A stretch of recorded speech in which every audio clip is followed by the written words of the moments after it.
options for America's power in this new realignment of the world are not as clear as they might be. And the single most important place where that's evident is in the Middle East and in the fight against ISIS. What can America do that is useful in the fight against ISIS? There is a lot of pressure building in Washington at the moment to put more troops, more American troops into Iraq to try and combat the threat of Islamic extremism. I was talking to somebody at the Pentagon just recently who said, listen, we could put 20,000 American forces in and we could take back Mosul tomorrow. But we've already been in Iraq since the invasion in 2003. Are we looking at another decade? Yeah, sure, we can take back Mosul. No problem. But to keep it, we have to stay there.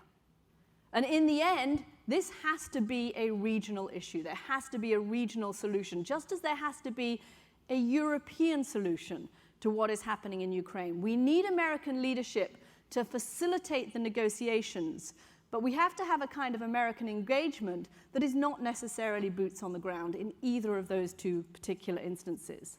So I think that it's a fascinating time for America at the moment, where we need the kind of leadership that we need the kind of leadership that forces the Europeans to impose sanctions on Russia. We need the kind of leadership that brings Iran to the negotiating table. We need the kind of leadership that pushes the Iraqis and the Turks and the Saudis to deal with what is basically an Arab problem, a Muslim problem in that part of the world.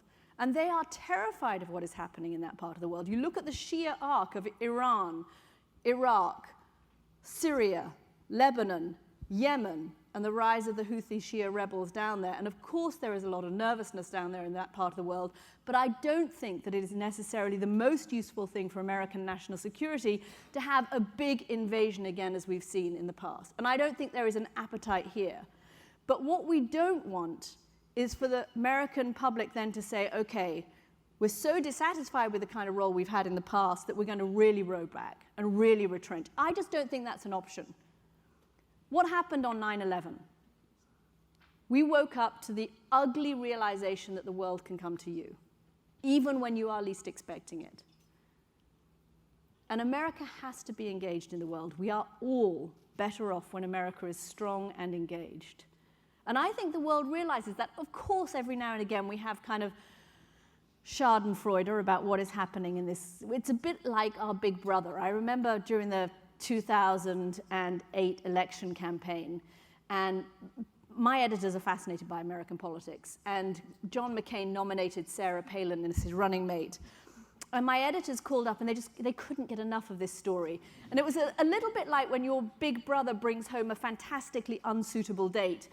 And you're sort of, titillated, but also terrified about what might happen if all of this goes wrong.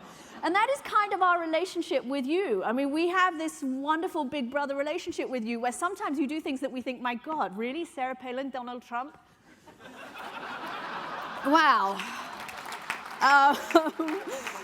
You couldn't make this stuff up, right? And then it costs you $2 billion to boot for one of your elections. But in all seriousness, beyond that kind of Donald Trump, Sarah Palin attitude, there is an absolute desire to have America involved. And you can name any part of the world we're better off if America is engaged there. I was recently in Vietnam and Singapore. I went a couple of weeks ago to interview the Defense Secretary, Ash Carter, whose office is 5 minutes from my front door. But anyway, I had to go to Vietnam to go and interview him.